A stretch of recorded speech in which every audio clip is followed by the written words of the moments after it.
Alhamdulillah alladzi arsala rasulahu bil huda wa dinil haqq liyuzhirahu 'alad dini kullih walau karihal musyrikun walau karihal munafiqun walau karihal kafirun. Asyhadu an la ilaha illallah wahdahu la syarikalah lahul mulku wa lahul hamdu yuhyi wa yumitu wa huwa ala kulli syai'in qadir.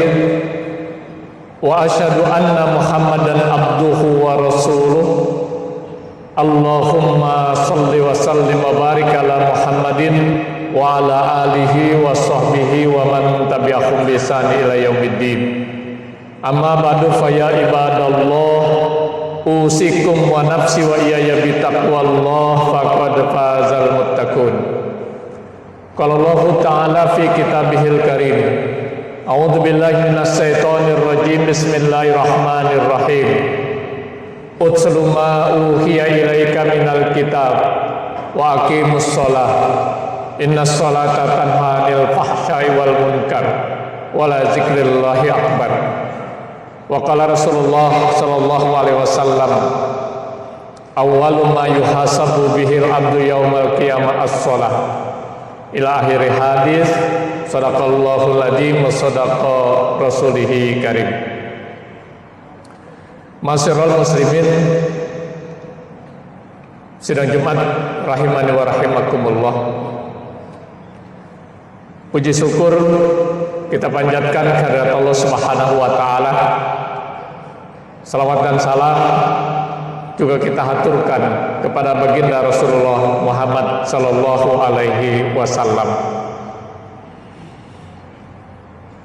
Hendaklah kita senantiasa berharap dan berdoa agar saat batas umur kita tiba, saat ajal datang menjemput, kita dalam keadaan muslim dan dalam keadaan taat, dalam keadaan berserah diri kepada Allah Subhanahu wa taala sesuai dengan pesan Allah yang terdapat dalam surat Ali Imran ayat 102. Bismillahirrahmanirrahim.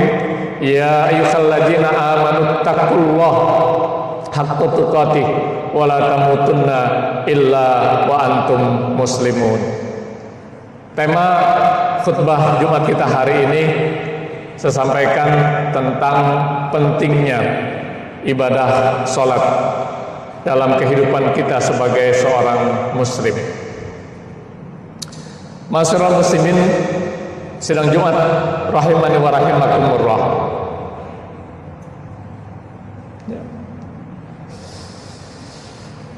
Masih banyak di antara saudara-saudara kita yang notabene mengaku sebagai seorang muslim, sebagai seorang muslimah, hanya mengabaikan ibadah sholat dalam aktivitas sehari-hari.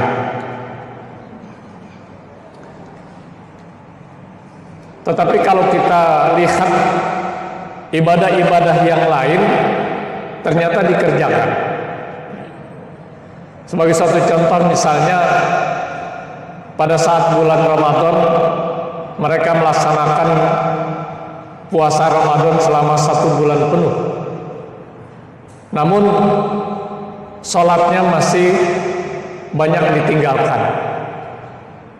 Bahkan tidak sedikit yang mengabaikan sama sekali. Ketika hari raya Idul Adha, mereka yang malas mengerjakan sholat pun ikut melaksanakan penyembelihan ibadah kurban atau ikut berkurban.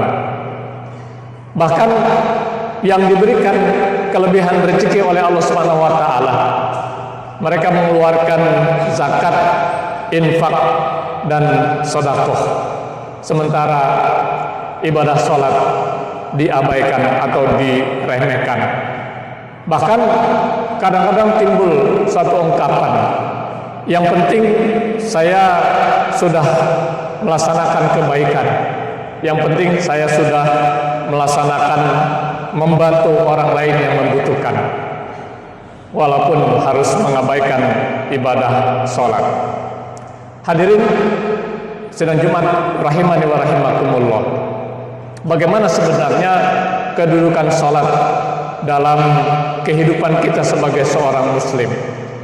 Yang pertama, Rasulullah Shallallahu Alaihi Wasallam menjelaskan kepada kita bahwa sholat itu adalah tiangnya Islam. Ya. Jadi kalau kita mengaku sebagai seorang muslim, ya harus kita mengerjakan sholat. Sebagaimana diungkapkan baginda Rasulullah dalam satu hadisnya, Rasul Amril Islam, bahwasanya pokok permasalahan itu adalah Islam. Wa'muduhu sholat, dan tiangnya adalah sholat. Wajirwahu jihadu fi sabilillah, dan puncak permasalahannya adalah jihad di jalan Allah Subhanahu wa Ta'ala.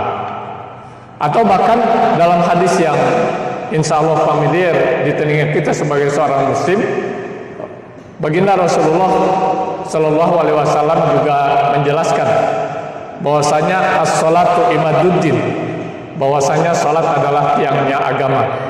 Faman aqamaha faqad aqamadin, wa man tarakaha faqad hadamadin.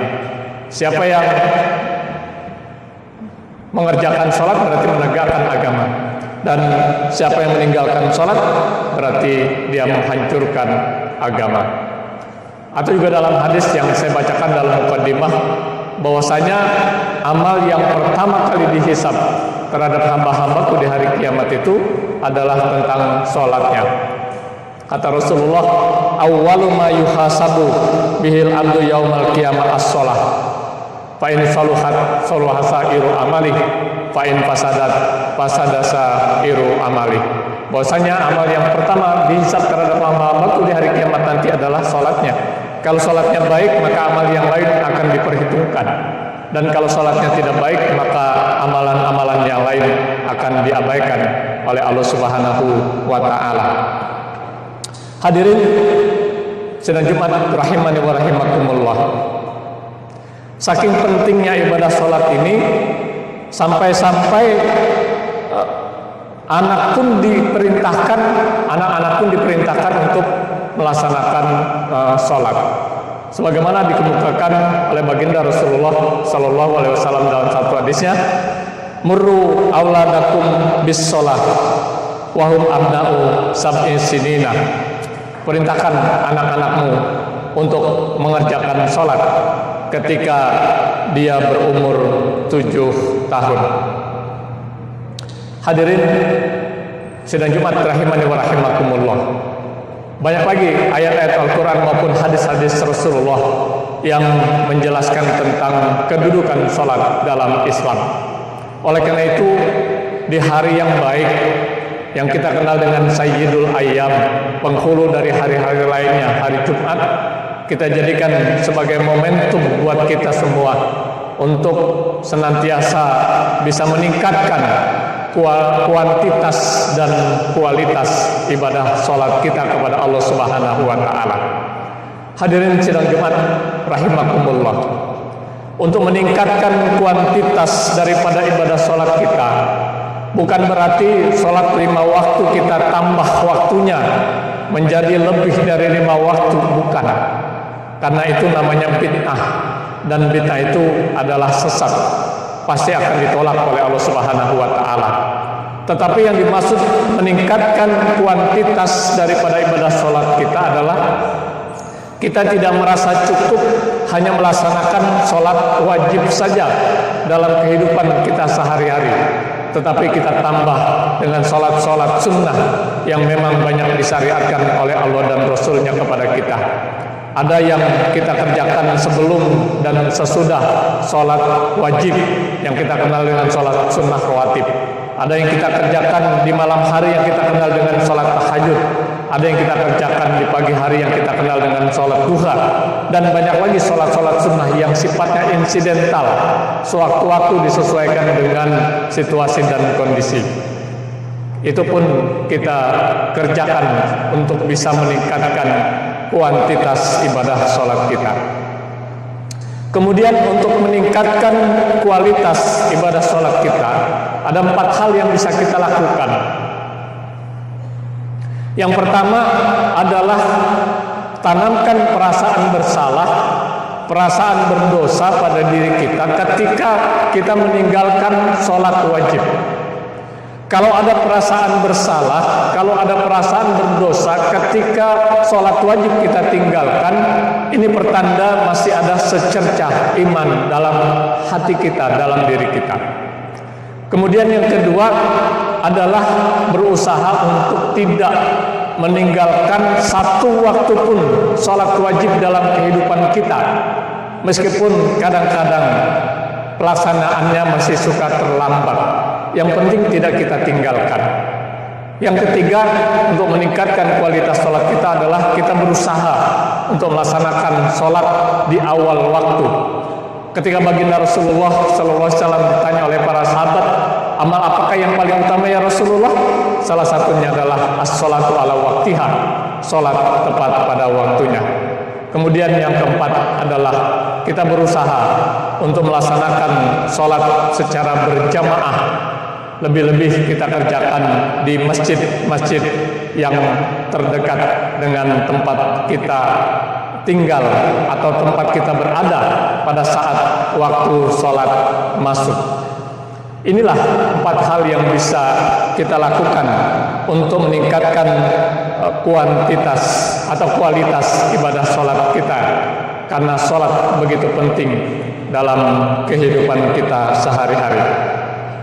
Hadirin sidang Jumat rahimani wa rahimakumullah. Dalam sebuah hadis yang diriwayatkan oleh Ahmad dan Hasan, Rasulullah SAW juga mengingatkan. Kata Rasulullah, man hafazu 'alaiha kanat lahu nuran wa burhanan wa najatan yaumal qiyamah.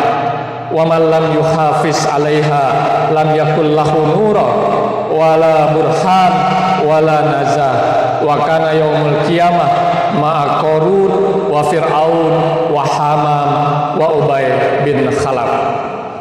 Kata Rasulullah dalam satu hadis ini, siapa yang menjaga sholat maka ia akan mendapatkan cahaya, mendapatkan penerangan, mendapatkan ganjaran surga pada hari kiamat. Dan siapa yang mengabaikan atau tidak menjaga sholat, maka dia tidak akan mendapatkan cahaya, dia tidak akan mendapatkan penerangan, dan juga tidak akan mendapatkan perlindungan dari Allah Subhanahu wa Ta'ala pada hari kiamat. Wa kana yaumal qiyamah ma'a Qarun, dan di hari kiamat nanti mereka akan ditempatkan bersama Qarun, wa Fir'aun dan Fir'aun, wa Hamam dan Hamam, wa Ubay bin Khalaf dan Ubay bin Khalaf. Siapa yang ditempatkan bersama-sama dengan Qarun adalah orang yang sibuk dengan hartanya sehingga mengabaikan sholatnya. Ia akan berkumpul bersama-sama dengan Qarun. Dan orang yang sibuk dengan kekuasaannya, dengan kerajaannya, dia akan, dan sehingga mengabaikan sholatnya, ia akan dikumpulkan bersama-sama dengan Fir'aun. Dan orang yang sibuk dengan jabatannya, kedudukannya, sehingga mengabaikan sholatnya, ia akan dikumpulkan bersama Haman. Dan orang yang sibuk dengan bisnisnya, dengan perdagangannya, sehingga mengabaikan sholatnya, dia akan dikumpulkan bersama-sama Ubay bin Khalaf. Hadirin sidang Jumat rahimani wa rahimakumullah. Di akhir khutbah ini Allah Subhanahu wa Ta'ala mengingatkan kepada kita agar kiranya ibadah sholat yang kita laksanakan, yang kita kerjakan, baik yang wajib maupun yang sunnah, kalau kita laksanakan sesuai dengan ketentuan Allah dan Rasulnya, kita tegakkan dengan benar, kita laksanakan dengan penuh kekhusyuan, ibadah sholat yang kita kerjakan, baik sholat wajib maupun sholat sunnah, itu akan menyebabkan atau menjadikan kita tidak melakukan perbuatan keji dan munkar sebagaimana Allah kemukakan dalam surat Al-Ankabut ayat 45. A'udzubillahi minasyaitonirrajim. Bismillahirrahmanirrahim. Utslu ma uhiya ilaika minal kitab wa aqimus shalah. Innas sholata tanha 'anil fahsya'i wal munkar. Sesungguhnya salat itu dapat mencegah daripada perbuatan keji dan munkar. Mudah-mudahan ibadah salat yang kita kerjakan betul-betul dapat mencegah daripada perbuatan keji dan munkar dalam kehidupan kita sehari-hari. Barakallahu li wa lakum fil Qur'anil azim wa nafa'ani wa iyyakum bima fihi minal ayati wa dzikril hakim wa taqabbal minni wa minkum tilawatahu innahu huwal ghafurur